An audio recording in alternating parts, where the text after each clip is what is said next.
Voltou agora a conversa de uma greve dos caminhoneiros e vamos conversar sobre a real causa disso. Não é preço do diesel, não é tabelamento do frete, não é economia, não é excesso de caminhão, é uma coisa mais profunda que a gente deveria entender aqui, porque é só resolvendo isso que a gente vai resolver problemas como a greve dos caminhoneiros.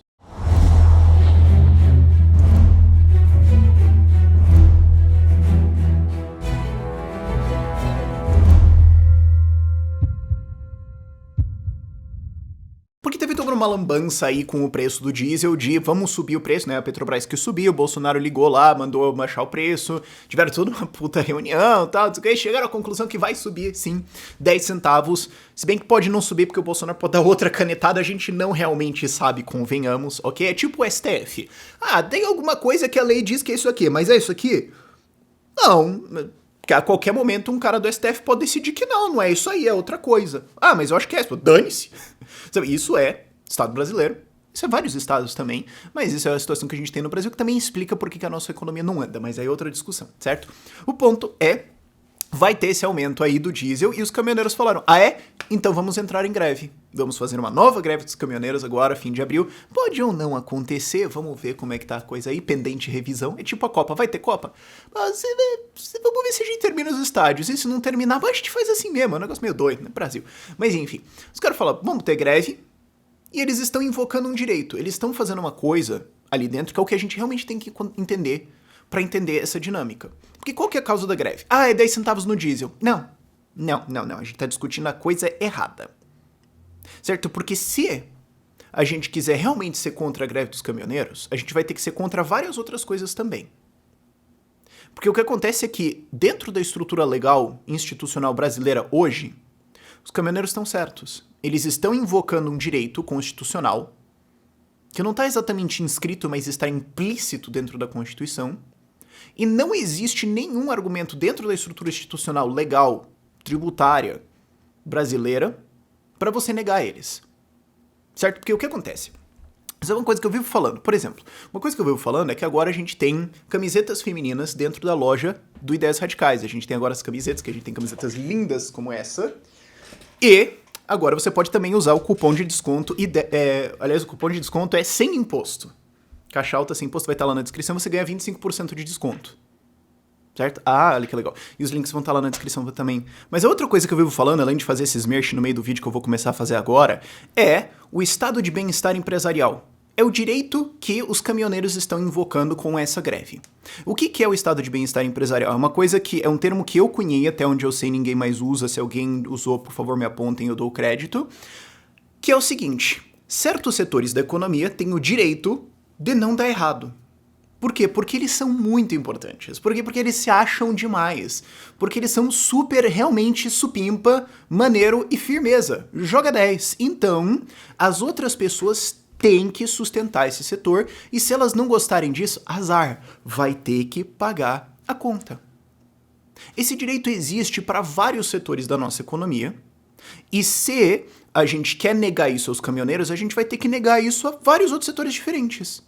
Porque o que eles estão fazendo é o seguinte, é dizer, olha, já tem uma porrada de setor aqui que ganha dinheiro do governo, que não se submete à oferta e demanda, que não se submete à competição, que não tem como ele falir, porque se ele falir o governo vai lá e salva, e o que eu tô dizendo aqui eu deveria ser um deles também. É isso. Por que não? Porque tem uma porrada de negócio ali super estranho que não deveria existir, né? E tem nós aqui. Nós caminhoneiros somos importantes, a gente leva e traz as coisas que faz esse país funcionar. Então eu não deveria dar errado. Pra você dizer assim, não, você vai ter que se submeter à oferta e demanda, você vai ter que dizer, você vai ter que o outro lá não? Não, você vai ter que dizer não, todo mundo deveria se submeter. Porque senão você vai ter uma puta arbitrariedade, eles vão falar, não, eu acho que sim, você vai falar, eu acho que não, então vamos ver quem acha mais, e daí vamos ver quem passa alguma coisa. E se alguma coisa passar, você não tem nenhum argumento realmente pra se opor isso, se você defende que alguns setores têm que dar certo e acabou, porque você vai falar, bom, quem que vai decidir? Vai decidir os legisladores. Ah, os legisladores decidiram que os caminhoneiros têm que ganhar dinheiro e eu não. Eu tenho que pagar eles. Bom, então tá. Então você vai ter que aceitar. Esse é o problema, certo? Tem vários problemas quando a gente tá discutindo. A gente tem que discutir se não é um problema mais profundo, porque às vezes você tá tratando um sintoma de uma coisa mais profunda. E às vezes você fica discutindo uma coisa ali que no fim das contas é irrelevante, porque por causa da causa mais profunda você vai ter outros problemas lá na frente, você vai ficar infinitamente tentando cortar um gramado com um cortador de unha. Quando você termina de cortar, ele tem que começar de novo. Você não tá percebendo qual que é o problema maior ali. Certo? Porque, vamos lá, exemplos de estado de bem-estar empresarial no Brasil. Conselho de profissão. O que é conselho de profissão? É um conselho que supervisiona a profissão. E ele põe algumas regras lá, e ele diz que você tem que pagar alguma coisa pra ele, e se você quer estar dentro dessa profissão, você vai ter que obedecer aquele conselho. Pode ter competição pra esse conselho? Não. Você pode não pagar o conselho? Não, você tem que pagar. Por quê? Porque ele é muito especial. Porque ele se acha demais, porque ele acha assim que ele é fundamental. E que não pode ter concorrência, porque senão daí vai ter concorrência. Aí não dá, então não pode ter. Então você tem que fazer com que o conselho de profissão dê certo. Aí se eu não gostar, dane-se se você não gostar, você vai ter que pagar. Por quê? Porque eles são muito importantes. Esse é o argumento. No fim das contas, o choro é esse. Quer outro grupo? Funcionários públicos. Funcionário público não pode ser demitido. Funcionários públicos ganham muito mais do que outras profissões de mesmas áreas. Tem vários estudos diferentes que apontam isso. Ah, mas por que isso? Porque eles são muito especiais. Não, mas por que ele não pode ser demitido? Não, porque se ele for demitido, daí vai ser literalmente o apocalipse. Né? Porque se ele tiver que se submeter a oferta e demanda na decisão do salário dele, e se ele tiver que se submeter a ter que trabalhar ou ser demitido, aí não dá. Aí entendeu? Não pode ser assim. Não tem como fazer isso. Então tem que ter. Outra coisa, turismo. Ah, não, o governo tem que estimular o turismo. Ué, o turismo é só uma indústria. Não, mas o turismo, ele dá muito dinheiro, né? Ele movimenta muito a economia. Ué, e a produção de instrumentos musicais, não? Produção de instrumentos musicais dá dinheiro também. Por que não tem um Ministério da Música, ou o Ministério dos Instrumentos Musicais pra dar subsídio pra isso? Pra, né, divulgar internacionalmente os instrumentos do Brasil? Por que não? Por que no turismo tem? Não, porque o turismo é muito importante, né? Porque o turismo ele gera muita renda e leva pessoas para lugares e traz dinheiro do resto do mundo para cá. E o que não? E o que não faz isso? Não, mas é que o turismo é importante. Você tem isso em vários setores. Cara, agro inteiro. Agro é muito importante. Não, agro também é um argumento muito bom para os caminhoneiros usarem. Não, porque, ó, a agricultura aqui tem uma porrada de subsídio, né? Tem plano safra, tem um monte de coisa aqui, tem não sei o quê, tem amortização, tem o seguro, tem um negócio que exporta, tem até a agência que ajuda a exportar, tem uma porrada de estruturas, tem proteção contra a importação, porque daí não pode importar feijão no Brasil, porque, né, se importar feijão no Brasil, tem o produtor de feijão brasileiro, o que ele vai fazer, né? Aí o lucro dele acabou, ele não vai ganhar dinheiro, porque daí vai entrar comida de outro país. E a gente sabe que o feijão do outro país não é o feijão brasileiro, aí não dá, né? Então, olha só, se a gente protege, né, tanto o feijão e a soja e o milho brasileiro e o gado e o leite brasileiro, não, porque se entrar leite europeu aí não dá, não, porque daí, né, aí a vaca vai falar francês, eu vou fazer o quê? Não, aí não dá, né? Então, se a gente protege tanto isso, não vamos proteger quem transporta? Não, a agricultura aqui tem todas essas proteções. A indústria brasileira, né? Que não pode importar as outras coisas aqui, porque senão a indústria brasileira, tadinha dela. Então, nós caminhoneiros, nós transportamos essas coisas. Se a agricultura tem o direito de dar certo, com uma porrada de subsídio pago por você, e se a indústria tem o direito de dar certo, pago por um monte de subsídio pago por você, por que eu, caminhoneiro, não tenho? Esse é o ponto. E você vai falar o quê pro cara? Não, você não. Por quê? Porque você não. Por que argumento é esse? Você acabou de abrir uma puta porta de uma porrada de coisa. O cara só tá invocando esse direito de estado de bem-estar empresarial. Ele só tá invocando uma coisa que entrou na cabeça de todo mundo. É um ponto que eu venho fazendo nas minhas palestras pelo Brasil inteiro, que eu tive que cancelar várias, desculpa. A gente tá com uma situação de saúde da família aqui bem complicada. Eu tive que cancelar uma porra de coisa que eu tenho que estar aqui no Brasil. Aqui em Curitiba, no Brasil também. Mas eu tô falando assim, gente, estrutura institucional eventualmente molda como você pensa. Se você está dentro das estruturas do Estado, você vai começar a pensar como Estado. Então por isso que é importante que libertários façam estruturas paralelas ao Estado para quebrar a cabeça das pessoas em o Estado, as coisas têm que ser assim porque é assim que o Estado fez. E o que acontece? A estrutura institucional brasileira é assim. Tem certos grupos que têm o direito de dar certo e acabou. E você tem que pagar para eles e acabou. E se eles não tiverem lucro, você vai ter que pagar para eles terem lucro. Ah, mas se o seu banco quebrar? Não, daí o Banco Central tem que salvar o banco. Por quê? Porque o banco é muito importante. Porque sem o banco o negócio não funciona, mas sem caminhoneiro o negócio não funciona também. Por que não pode ter um banco central pros caminhoneiros lá pra garantir que eles vão dar dinheiro? Você acabou de admitir o argumento. Aí o que acontece? As pessoas crescem num Brasil assim, crescem numa estrutura institucional assim, que diz que um monte de gente tem o direito de dar certo. Então o que você está ensinando subliminarmente, implicitamente para as pessoas? Olha, se você der errado, se o teu negócio der errado, o que você deveria fazer? Reorganizar, quem sabe considerar sair da profissão, se adaptar? Não. Não é assim que você resolve problemas. O jeito que você resolve problemas é que você esperneia. Você joga no chão e chora. Berra, arranca os cabelos, faz uma porrada de coisa e daí resolve o teu problema. Aí o que acontece? Eu tô dizendo assim, isso tudo é pra dizer, não é maldade dos caminhoneiros. Não é. Porque eu não posso pedir pra todo mundo no Brasil entender isso que eu tô falando aqui. Seria legal, né? Ia dar bastante gente aqui no canal, tudo bem, ia vender camiseta pra cacete, né? Ia ser super maneiro. Mas o fato é que, assim, a maior parte das pessoas simplesmente absorve o que tá na estrutura institucional ao redor delas, como é assim que as coisas têm que ser. E elas vão reproduzindo isso. Por quê? Porque a maior parte de nós não para pra pensar nas coisas que estão ao nosso redor. Inclusive eu. Eu não tô dizendo que eu sou especial, assim, que olha, eu sou o grande reflectidor do universo. A maior parte das coisas ao meu redor também nunca parei pra pensar. E todo mundo é assim, isso é o ser humano, entendeu? O que eles estão fazendo é simplesmente repetindo o que eles aprenderam, que é assim que se faz. Isso entra na mentalidade das pessoas. Isso vira a moral das pessoas. Isso vira... É assim que você faz. Por quê? Porque é assim, ué. E você fala pro cara, ó, então, tem uma porrada de caminhão aí, né? Vai ter que sair uns caminhoneiros, então talvez saia você. Não. Não é assim que se resolve as coisas.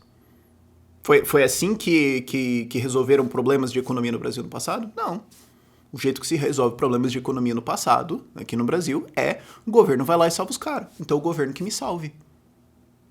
Então se você quer negar esse cara, se você quer falar pros caminhoneiros, não, vai trabalhar. Ah, mas eu não tenho dinheiro, então vende o caminhão e vai fazer outra coisa. Se você quer falar isso pra ele, você vai ter que falar isso pra todo mundo.